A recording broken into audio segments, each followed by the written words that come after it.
Hello everyone, hope you are doing good and staying safe. This is Nitin Bhatnagar, Associate Director, PCI Security Standards Council, India. Before we deep dive into today's topic, securing payment data with data security standards, I'm sure we have all heard of the movie The Day the Earth Stood Still. Well, for many people, 2020 is the year the Earth stood still.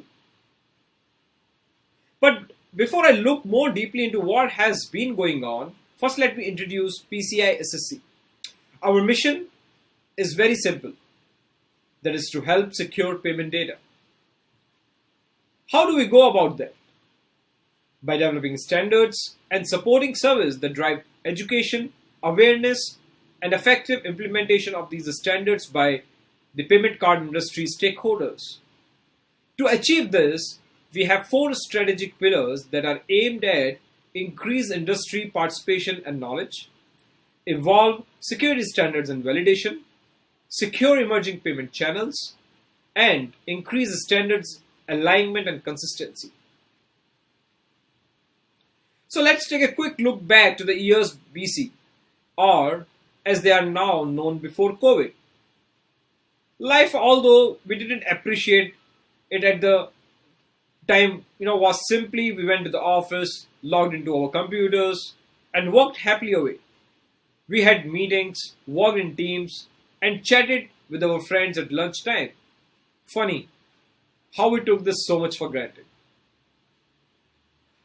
Our work environment was safe and secure because we were inside a bubble provided by the company's intranet, firewalls, and DMZs. Our computers were running updated softwares. We had secure logon procedures. We had a password policy, and we attended our regular security trainings. What you didn't? Well, that is what our security assessor community were telling us you are doing. But essentially, you were safe, you were protected, and for the most of the part, you were secure. And if anything did go wrong, well, you always had your IT team on hands to come and sort things out. And then the world changed, and life moved from BC to AL after lockdown. And life, especially our work life, changed completely. You were at home, the kids were at home, the pets were at home, and it all became rather complicated, rather busy, and yet we were trying to work. The kids were either online schooling or online gaming, and all of this was running through your local router with whatever speed your local neighborhood could gain. But for the vast majority of people like me and you were remote, on your own. Your spare bedroom became your office. Meetings were now through Zoom or Teams or WebEx or Skype or whichever media platform your organization used. And then we started reading reports in media of security issues and concerns of criminals gaining access of things going wrong. Well, very simply, you are outside the bubble. The safe haven that was the office. Now you are not connected to just the office network. Now you are connecting through your local router, your local provider across the world wide web to your office. Now you are operating remotely and connecting into your company's network. Yet, how are you achieving that? How are you authenticated? What are your permissions? Your company has gone from having a very close system to having a more connection than network rail. So, what is the risk? Technology is the risk, and with this risk comes opportunity. Opportunity for the criminals, and they are having a feeding frenzy. And we are on our own, day in, day out, and we just do not like that. We are social animals. We like to talk to our friends.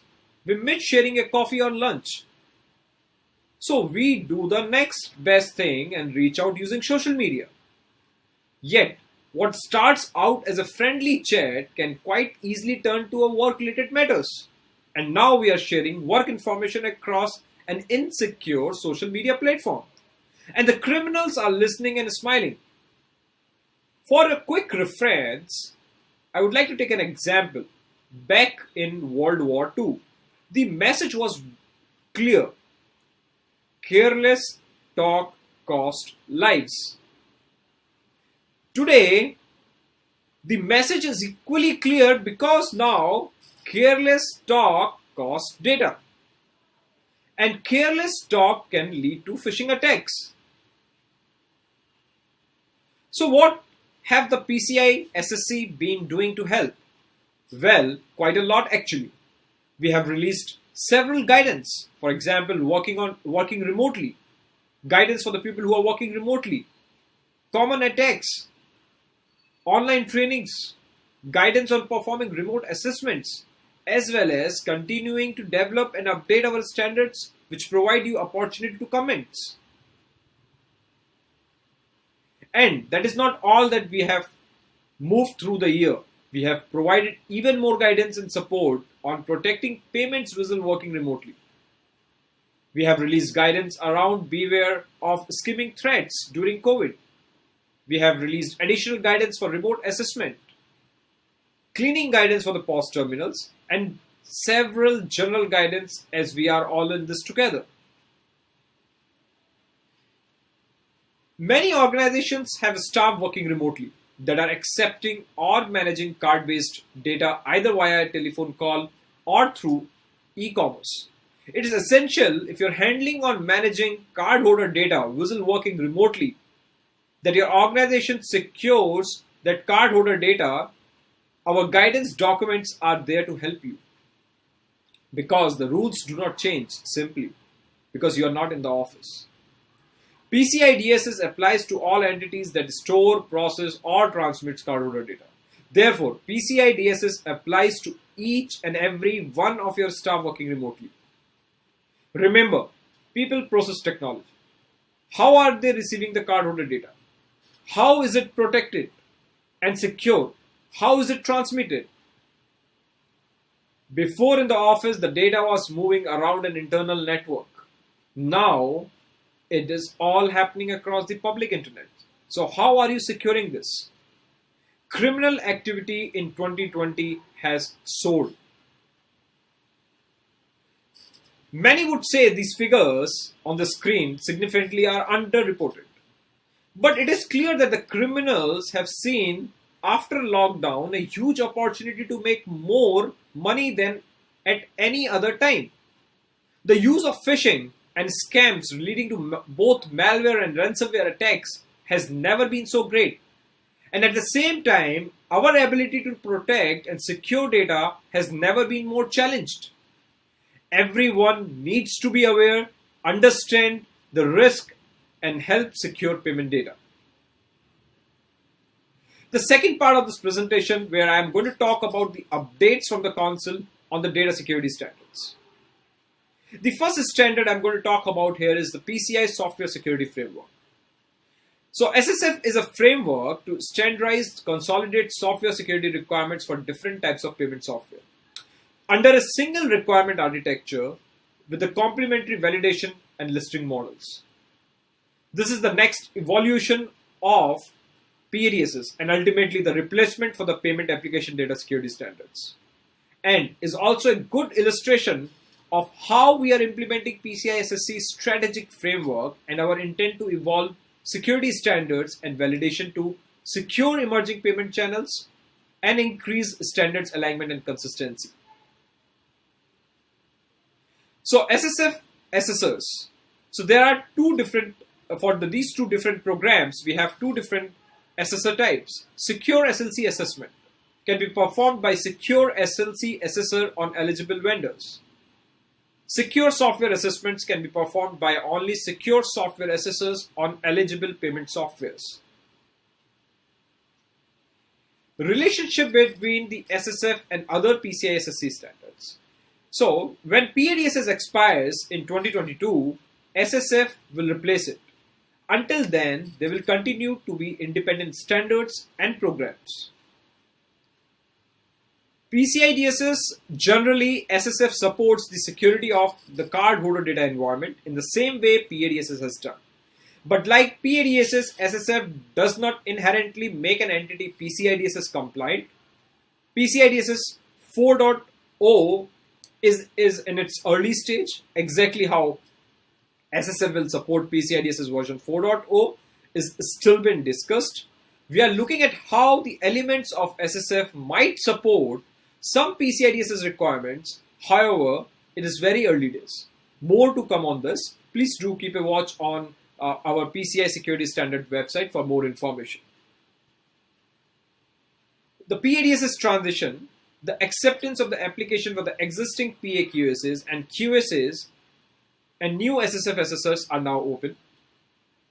New PA-DSS application acceptance end June 2021. And finally, the PA-DSS programs ends in October 2022. Talking about the second most important standard, and which is PCI DSS version 4.0. Second RFC is already closed, and I would like to thank everyone for their support so far. The PCI DSS version 4.0 development timeline. The development time frame for this PCI DSS update is noticeably longer than in the previous revisions. This is intentional, designed to support an increased number of feedback opportunities for stakeholders. The final version of the PCI DSS version 4.0 is currently planned for completion in mid of 2021. The PCI DSS version 4.0 standard will be available for 2 years prior to the retirement of the PCI DSS version 3.2.1. The PCI DSS version 3.2.1 will remain active for 18 months once all PCI DSS 4.0 materials, that is the standard, the supporting documents, including all SAQs, self-assessment questionnaires, report on compliance, and AOCs, training and programs updates are released. In addition to an 18th month period when version 3.2.1 and version 4.0 will both be active, there will be an extra period of time defined for phasing in new requirements that are identified as the future dated requirements in PCI DSS version 4.0. The much awaited the data security event of the year is just around the corner, and this event is going to focus on the key challenges faced by the global payment card industry during pandemic. If you haven't registered yet, register now to reserve your seat. Registrations are complimentary. How to get involved with PCI Security Standard Council? First, participate. There are different ways to participate. The first most important way is to become a PCI SSC participating organization, which is open globally to PCI players, including merchants, processors, vendors, and acquirers. There are several benefits that you have becoming a PCI SSC participating organization. The biggest one is the ability to impact the standards for the payment card security globally. You can make connections. You can become part of the global network of payment security leaders. As a PO, not only you can impact payment security globally, connect with the payment security leaders, but you can also gain visibility for your organization and demonstrate your commitment to payment security to your customers and your business partners. The greatest testament to these benefits is 800 POs, 800 participating organizations in 60 plus countries. Talking something about the trainings, the payment card industry professional is an entry-level qualification in payment security, information, and provides you with the tools to help your organization build a secure payment environment. Becoming a PCIP demonstrates a level of understanding that can provide a strong foundation for a career in the payment security industry. This is a renewable career qualification, is not affected by the change in the employment assignments, and stay in effect as long as the individual continues to meet requirements. This is 3-year credential, also provides great foundation for other PCI SSC qualifications. If you have experience in any of these areas, consider PCIP qualification. Security technology areas, compliance, risk governance, audit and finance, e-commerce. If you are a product development company or a developer, or a marketing or a sales professional, you should look for PCIP qualification. So, from one home worker to all you home workers out there, stay healthy, stay safe, and stay secure. Together, we help secure payment data by collaborating, educating, providing simplified solutions, information sharing, and industry guidance. Thank you very much.